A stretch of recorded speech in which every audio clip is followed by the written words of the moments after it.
Hello, everybody. Welcome back. I hope you made it through that terrible storm all right yesterday. Today, we will be reviewing the information that you will find on your midterm exam, which I will post next Monday. Every student in the program must take the midterm exam, okay? And it counts as 40% of your grade. So please remember that in this class and in the other 3 classes, you are required to take a midterm. It'll be graded by our system, and you will see your grade immediately when you finish the test. If for some reason you cannot access the midterm exams, do not wait. Please contact the school so that we can make sure that it is corrected, all right? Now, the exams will only be available for 1 week, all right? They're posted for 1 week. At the end of that week, the exam is shut down. Once it is shut down, you cannot reach any of the questions or finish your test. So remember, starting on Monday, exams will become available. They may not all be available on Monday, but mine will certainly be up by Monday. And then Professor McNeil and Professor McBride and so forth will put up their tests. So you will have 1 week to do that. Make sure that when you complete your test, you submit your test information and your answers so that it comes in the system. If you don't submit it, we will not know that you took the test, okay? So don't spend all that time doing all the work and then forget to submit it. Also, I would like you to check my portal just as we had last week. There'll be a list of vocabulary terms and their definitions. The vocabulary from last week and this week will be the basis of a review for your midterm exam. I am going to be very frank with you. If you look at those sheets and you learn the words and you know what artists belong to what type of art movement, you will find that the test is very easy because I made those sheets up after I created the test. So that should be helpful for you. So the review for your midterm will cover classes 1 to 6. Okay, we had 6 weeks of classes, so the topics that we covered during those 6 weeks will be on your midterm. As I mentioned to you last week, there is one difference with my class. My class will have a lecture next week as well, because I will be doing the 3rd hybrid class next week. So you'll have an exam and the hybrid.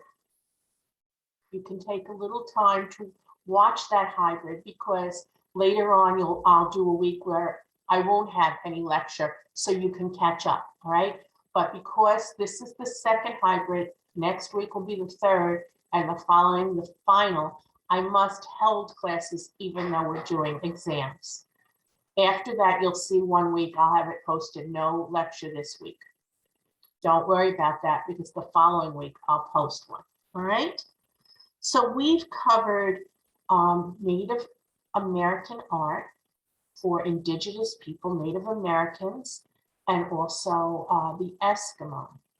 And when we talked about Native American art, we talked about how they expressed their religious beliefs and their feelings, and they used totem poles, large wooden poles that they carved, usually out of cedar, and they would stand maybe in front of a building as a welcoming post, showing people maybe who lived in that home, and also to make sure that they were safe with good spirits. We also saw that Native Americans and Eskimos did a lot of embroidery, which was decorating their clothing with stitching and beads and feathers and quills from porcupines. And then they would put shells on as well. That was another form of art we saw that was unique to Native Americans. We also found out that some tribes used to travel from one area to another. The stronger tribes would go from larger distances, and they would collect something that didn't grow or wasn't available in their area. For instance, Native Americans who lived in the grasslands created a lot of baskets. They wove a lot of baskets because they had grasses that they could do that with. Or other tribes that lived near the water would have shells and different stones. So they would trade these things back and forth to increase their artwork. And much of the artwork was found on everyday objects such as bowls and clothing. Then we went through to the Hudson River School, and we talked about sculpture in the US and American Impressionism. So I want to go through a couple of these topics, and I have a video on just on each one to help refresh your memory. So I would print out the vocabulary sheets and have them handy to help you study and to help you take the test. And let's look at, again, I want to go over a vocabulary from this week was totem pole. This totem pole is going to be on there. It will be on your test, okay? We all know what that looks like. It's from the northwestern part of the United States, and it showed animals and spirits, and it was also important in religion. And we also talked about how these totem poles have been copied in other areas. And what I'd like to do is try to share. Oh, no, I don't have a video. I'm sorry. I want you to look back at the video that I had in the past, the first week, okay, about totem poles and how they were carved and what they were used for. After the first week, we moved over to talk about the Hudson River School. Now remember, this class is about visual arts, arts that you can see, art that is appropriate in the United States, American art, created by American artists. That's not to say that there wasn't art being produced throughout the world. Of course there was, especially in places like Paris and other things. But we're only focusing on American art. So the Hudson River School artists that we explored during week 2 were Thomas Cole, Asher Duran, and Thomas Moran, okay? And we're going to look at a short video about the Hudson River School. Bear with me.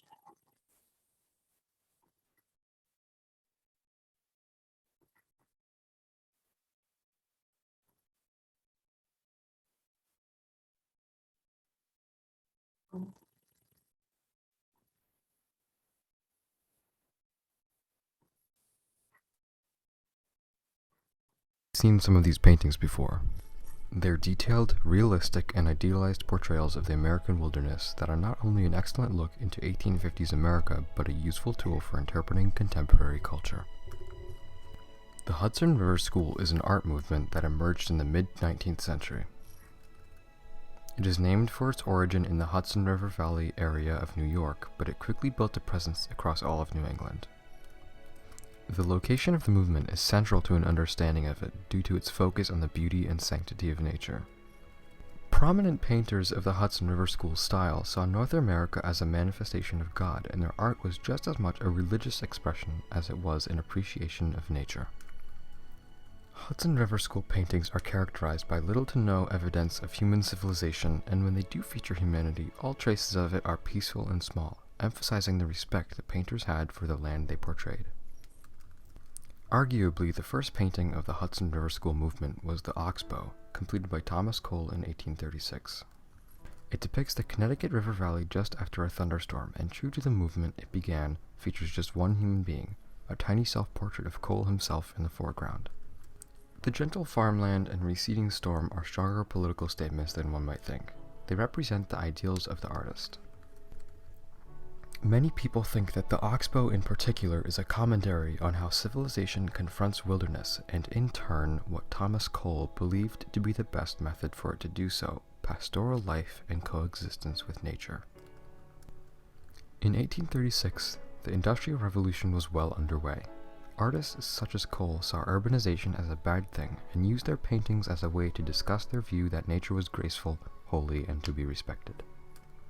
The movement continued to grow despite Thomas Cole's unexpected death from pneumonia in 1848. Painters including Frederick Edwin Church and Albert Bierstadt carried the torch, and within 10 years, the Hudson River School achieved mainstream popularity. Artists continued to use the Hudson River style to emphasize the importance of the American wilderness. It was also at this time that the American National Park Service was created, giving the paintings even more cultural relevancy. The contemporary philosophical movement Transcendentalism complemented and helped grow the Hudson River School as well. The thoughts of authors such as Ralph Waldo Emerson, Henry David Thoreau, and Margaret Fuller reflected the values presented in the Hudson River painting style. The paintings of the Hudson River School do a great job at representing the sentiments of a community suspicious of technological advancement. They believed the urbanization of the land they held so dear was a bad thing and wanted to preserve the beauty of the American wilderness. They expressed this political position by painting idealized landscapes, visions of what they believed the world should look like, the state of things they thought was best. Society and art have changed a lot since the mid-19th century, but art that subverts the times by presenting how the artist thinks things should be is nothing new. Today, many people create in a way that reflects the Hudson River School. Artists who desire social progress create art that portrays a world where people of all religions and ethnicities exist peacefully. Artists who value environmentalism paint peaceful landscapes, so on and so forth. The Hudson River School continued to develop as the years wore on, and soon painters developed the practice of synthesizing multiple locations to create more extraordinary scenes. This, combined with a tendency to travel to extreme environments and make outlines to save for painting later, made the works of the second generation of the movement impressive. Unfortunately, the Hudson River School was all but forgotten by 1900 for a number of reasons. After the Civil War, American art began to take on more characteristics from continental European art, such as French Impressionism. Landscape painting receded in popularity, was replaced by figure painting, and the Hudson River School lie all but forgotten until a revival of appreciation in the late 20th century. Today the movement remains obscure to the general public, but there is a presence of Hudson River School art in many prominent museums across America. The era of the Hudson River School will be remembered as an underappreciated yet beautiful period in art history. It will forever remain in its time as a picture of a humble group of men finding their place in the wilderness of their country.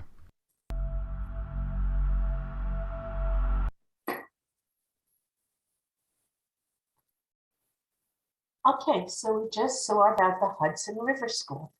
Now remember, Hudson River School was showing the beautiful landscapes, the beautiful grounds, the outdoors. And those artists did not like the idea that civilization was moving towards more machinery and urban sites.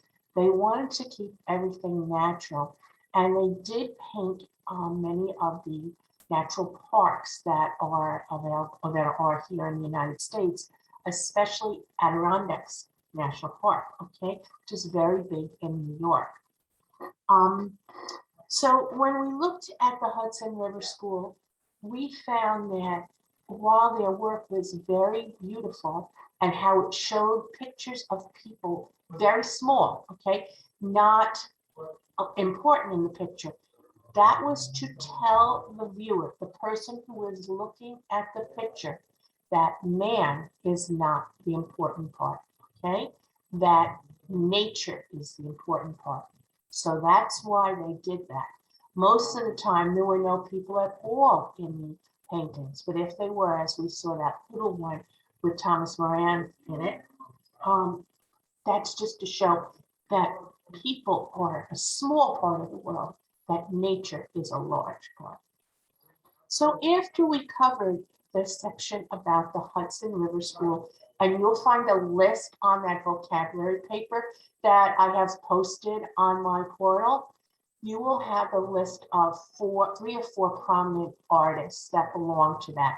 So that will be helpful for you. Then we moved over to Impressionism. And as we got a little taste about that in the last video, right, we see that that comes from Europe, and that Impressionism is a type of painting in the late 19th century, early 20th century, where the brushwork is very loose, meaning that they're not blending the colors together, okay?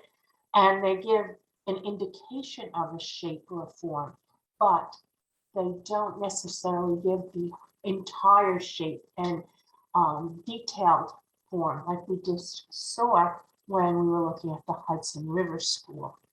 And this style often showed landscapes as well and scenes from upper class domestic life, meaning rich people, okay? Because later on, when we go to the Ashcan school, we're going to see domestic and everyday life, but of urban people, people of a lower class. So those two kind of clash in their subject matter. And the artists that we talked about were Childe Hassam, John Singer Sargent, Mary Cassatt, and James McNeill Whistler. Now remember, Mary Cassatt was one of the women who were in the Impressionist movement who did not get her work recognized for a very long time, because during that time, men dominated the art field and they really did not recognize the art of women unless you were a good friend or a lover to a male artist. And she fought that. She wanted her art to be recognized for its sake, not just because she was friends with a man. Later, she does become friends with Degas, and then her artwork takes off. One of the videos that we watched in this area was by Whistler.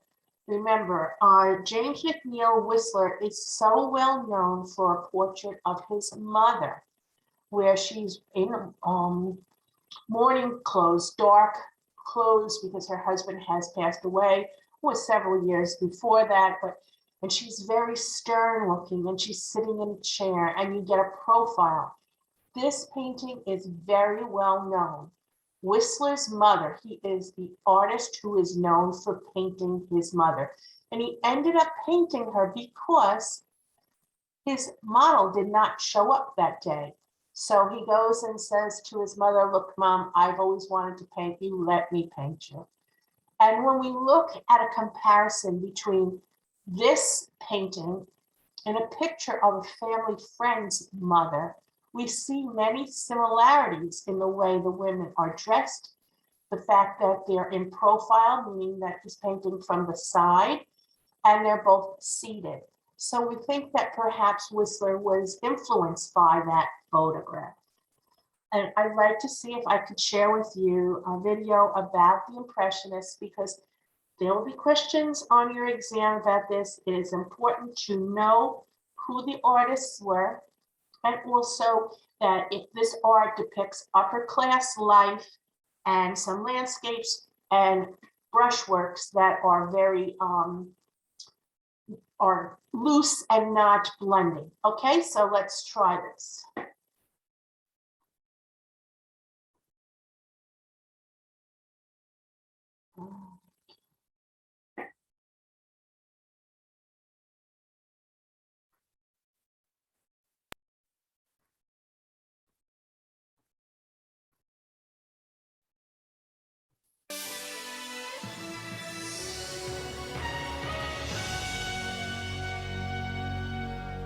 Desperately short of cash. It had taken them all summer long to scrape together enough money to buy their painting supplies.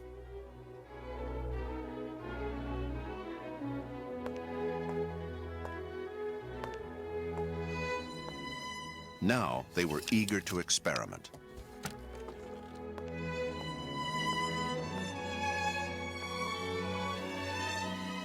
Rather than transcribe the details of a scene, They wanted to capture a fleeting moment in time, the shimmer of water,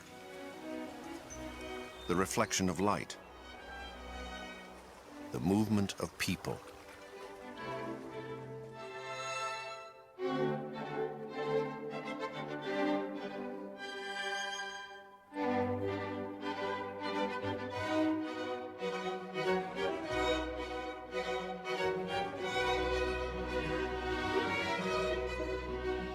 As Monet and Renoir painted by the River Seine, they were rejecting everything that was expected and traditional in art.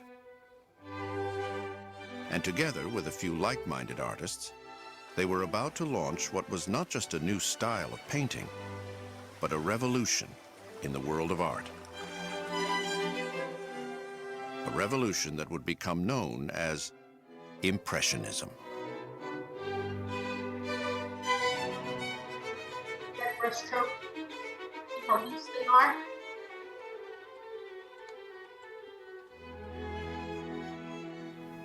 Impressionism is now seen as a very comfortable art. We love it. We find it very serene and pleasing. Impressionist art, when it happened, was the toughest, most radical, most challenging art of any period in history. It was one of the big breaks in the history of art. There's a story in Impressionism of overturning the past and starting the history of art all over again. But there's also a marvelous story of a group of individuals who were so different and so brave and so humorous and so willing to work with each other that they could make this incredible thing in the history of art happen.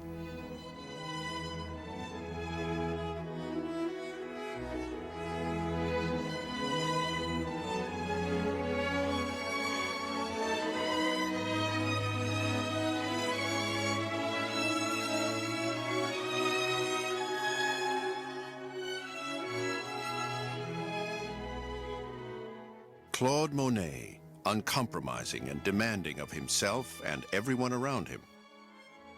He expected fame and wealth from the beginning. Auguste Renoir was nostalgic and respectful of artistic tradition. A painter of modern life, Renoir would eventually turn his back on all that was modern. Berthe Morisot was brilliant at maintaining an image of absolute respectability, at a time when it was not respectable for a woman to be a professional artist. Camille Pissarro considered himself an anarchist, but in practice, he was kind and soft-spoken. His friends thought of him as God the Father. And they're the ones who influence. Edgar Degas was argumentative and obsessive. A perfectionist until the day he died, Degas could barely bring himself to call a Degas work is the finished. one that Marie Cassatt befriends. They shared one simple but entirely radical idea: that it was time to discard the rules of the past and paint what they saw through their own eyes, through what they called their sensation.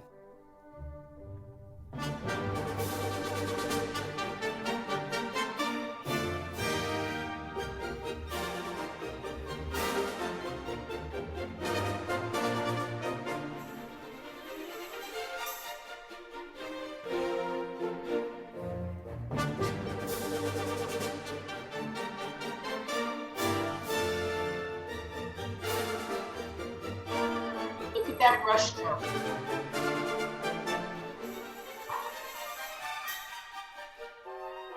You see, these are things with higher, upper class people. Okay? They have theater, it's ballet, they're dressed in fancy clothes, that sort of thing.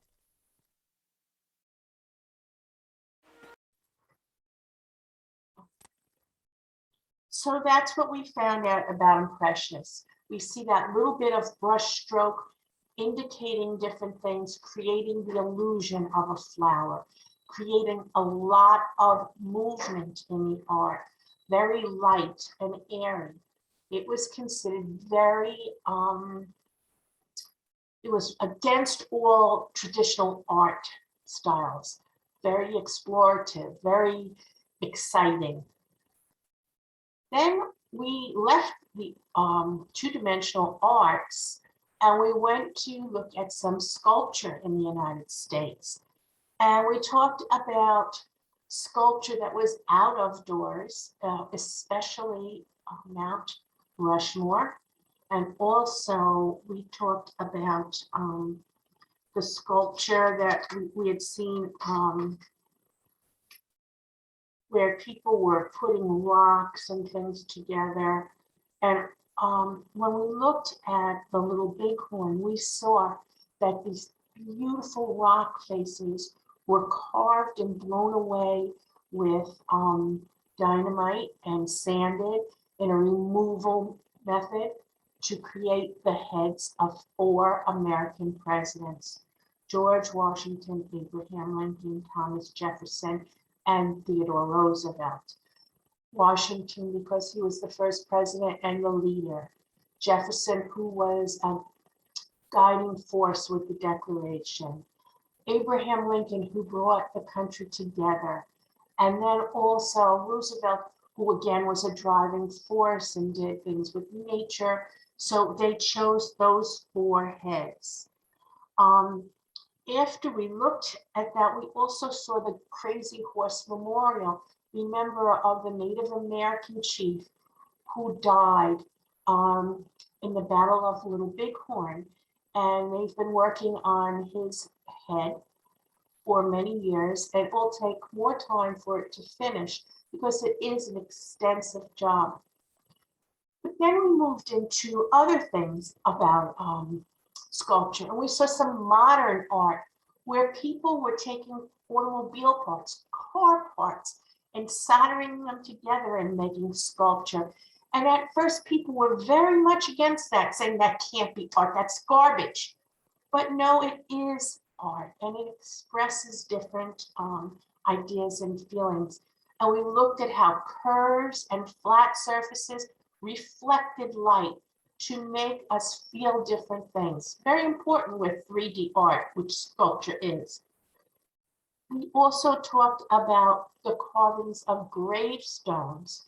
Gravestones were one of the first forms of truly American art in the United States. So when someone would pass away, they would carve the gravestone, put the person's name, date of birth, and death, but they many times would use a skull, like a skeleton skull on it, and wings behind it to show that angels were transporting the skull, which is the dead person, to heaven. So that was one of the first really American types of art. We also talked about Bible boxes, which were carved by families to store their family Bibles in. And the family Bibles were things that recorded the births and deaths and marriages of family members in the family tree. So those were some of the first, the carvings of the gravestones was the first, and some things on the Bible boxes. And then we talked about Alexander Calder. Alexander Calder is very well known, the most well-known artist that has to do with mobiles. Remember, mobiles were the sculptures that would hang. They would be attached by thin wire or strings, and they were designed to float as air was either pushed on them, the fan, or they were blown on, or wind came in through a window. Mobiles were very avant-garde, they were very modern, people didn't know what to think about them, but they've come into a very big part in our life. Even if you think about when you have a little baby in a crib, what do we usually do? We put a mobile there, and it's usually got some little animals or something, and we wind it up and it goes around, and it captures the attention of a child. Well, that's what a mobile is supposed to do. Catch the attention of the viewer, right? So then we also looked at some classic sculptures where the artist removed clay and stone. So one of the ones that we just talked about was Mount Rushmore, where we're removing stone. And then we also saw that we could make sculpture by adding materials. For instance, when we looked at that modern art part with the car parts, they were adding parts onto parts and they were attaching them in a way in that they were soldering them. But in very simplistic ways, you could make sculpture out of thin sticks and do the addition with glue or tape, okay? And then we also explored, just how sculpture affects you by how you look at it. Since it's three-dimensional, it looks different on different sides. And that's where the reflective art part comes in. I'd like you to take a look now at this video on Mount Rushmore again. Mount Rushmore is a form of sculpture, American sculpture. It's done outside, and it's very, very striking because it's so big. So take a look at this again to help you review.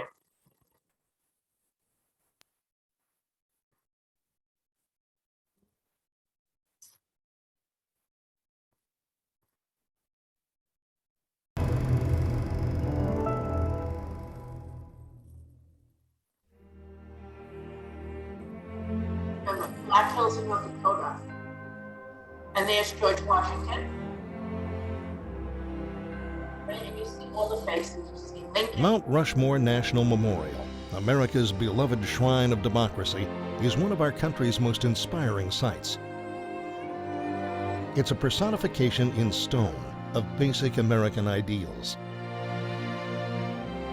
The story of its creation affords a superb example of artistic drive on a colossal scale. So they're removing, it's the removal method. Dynamite charges roughly blast out the lower figures. Most of the carving is accomplished by cunningly placed explosives. And here's the mountainside as it is today, with the huge head of Washington nearly finished and that of Jefferson beginning to take shape.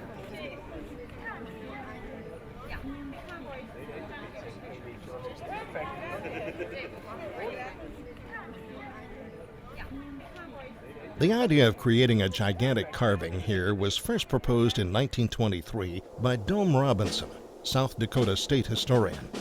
He invited Gutzon Borglum, a prominent American sculptor, to the Black Hills. Borglum's previous work indicated that he could plan and execute sculpture on a heroic scale. The area was searched for a suitable location. And at last, the sculptor found the place he was looking for. The site was Mount Rushmore. Its granite was smooth-grained and would take carving well. Its massive cliffs faced the sun most of the day and dominated the surrounding landscape. On October 1st, 1925, with a crowd of 3,000 onlookers gathered at the base of the mountain, the sculptor planted a dedicatory American flag on its summit. The four presidents on Mount Rushmore symbolize fundamental aspects of the American spirit. George Washington represents the struggle for independence, the creation of the Constitution, and the birth of the Republic. Thomas Jefferson, principal author of the Declaration of Independence, symbolizes government by the people. Abraham Lincoln led America through the Civil War and was chief architect of the reunited nation. He represents the permanent union of the states. Theodore Roosevelt, a city boy from Manhattan that grew up to love the West, symbolizes the bonds that link our country together. Roosevelt, a vigorous personality and a dynamic speaker, represents the rise of the United States to prominence in world affairs. There's a lot of pain that's tied into the DNA of Mount Rushmore. Mount Rushmore is a monument that preserves the legacy of some of America's greatest presidents who had a significant impact on American history, which is all to be celebrated. But at the same time, Mount Rushmore is in the Badlands, the homelands of indigenous people. So from the perspective of someone who is Lakota, Dakota Sioux, or what have you, it shouldn't be there. Or the fact that it's there symbolizes a history of subjugation. It's a problem. But you know what? American history is filled with problems. And history itself is the record of problems, of conflict. And Mount Rushmore, you can't talk about Mount Rushmore without talking about conflict, without talking about people being in a place and other people coming in, conflict. Wanting to have the land, conflict. The American West is a history of conflict. One group could be moved to tears because they're saying, this was our homeland. This is the land of our ancestors. You know, our blood is part of the soil here. And another group is thinking, oh boy, I just love what Teddy Roosevelt did. He was a great president. And they're all right in their own particular perspective on that story. They're all completely right. It's a great place to start a conversation.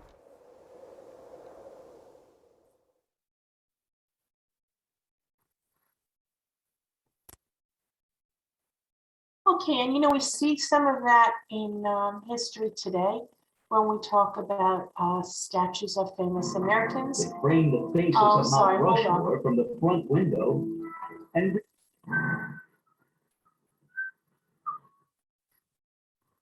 Okay.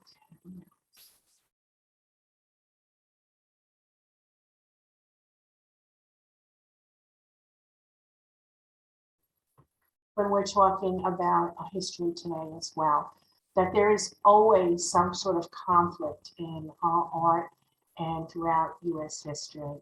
And we're seeing that with statues today where people are upset about them. So Mount Rushmore can be viewed in both ways as this beautiful artistic sculpture, which it is, of some very famous American presidents. However, they loom over the land of Lakota Indian or Native Americans who were killed in those lands. And that they feel that's their land and their blood is part of that land. And it's sort of a clash. In any case, as the ranger said, it is a beautiful piece of art. And that's why the Crazy Horse Memorial is being done, to give tribute to the Native Americans who did lose their lives and their land. So they are working on that as well. The final topic that we did for the first half of the semester was when we talked about the Ashcan School. Remember, Ashcan School really wasn't a school. It was more of a movement of artists and students who were painting everyday life that they could see outside of where they were living. And instead of using vibrant, bright colors like yellows and oranges and maybe some reds, or even the pastels, they tended to use dark colors like grays and browns. So we're going to look at that. And you would see some deep reds as well. And they were also very revolutionary. This was the first time that artists were painting live nude models. Prior to that, to learn anatomy and to learn how to paint the human form, the figure, they would have stone statues and busts and figures that the artists would use. This was also revolutionary in that they accepted women into their art studios. This is one of the first times that they did that as well. And let's look at this video about the Ashcan School. Remember, it ends up getting the name Ashcan because Ashcan was a garbage can that you put ashes from fires and stuff in, because people thought it was garbage. It wasn't really good art. Okay, so let me see if I can show you this one.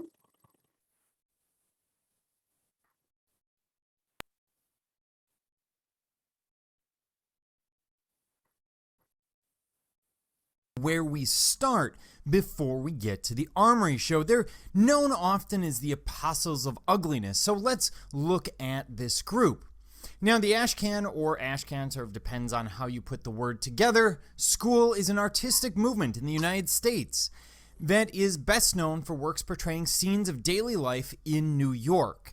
This should sound familiar. This is very similar to ideas that we had from realism in Europe, primarily in France. And that realism really does translate into the Ashcan school. They're looking for pictures from life, things that can be observed, and they're acting as artists as social consciousness, kind of reminding the upper classes of the plights and difficulties of the working class and poor, specifically in New York.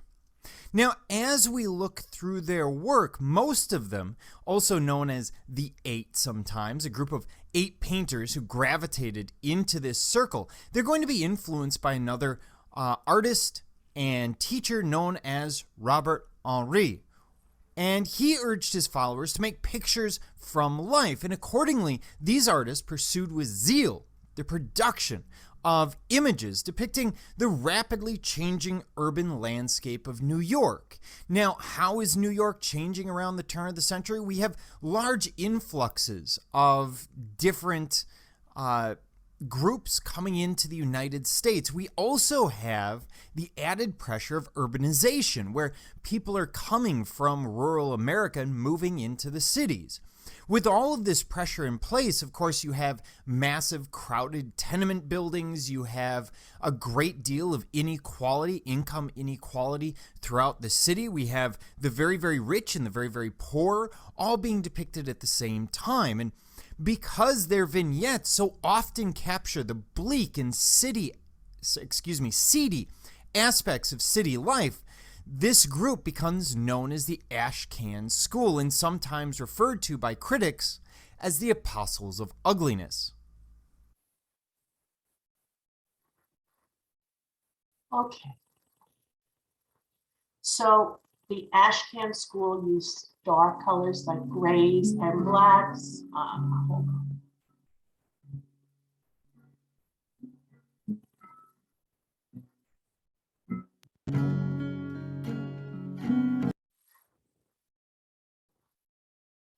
So the grays and blacks, you saw laundry hanging outside, drying, children just playing in the street. They also did pictures of prostitutes, street cleaners, that sort of thing, urban life. Okay, so it contrasts with the Impressionists, who use light, airy, bright colors, pastels, pinks, yellows, that sort of thing, and shows an upper level of people. That contrasts with the art of the Ashcan School, which was known as ugly art because it showed the not such glamorous areas and people in the United States, all of which, of course, together make the mosaic of Americans. So this is the second hybrid class, and I thank all of you for coming. Remember that next week you will see my exam posted, as you will see the exams from the other 3 teachers.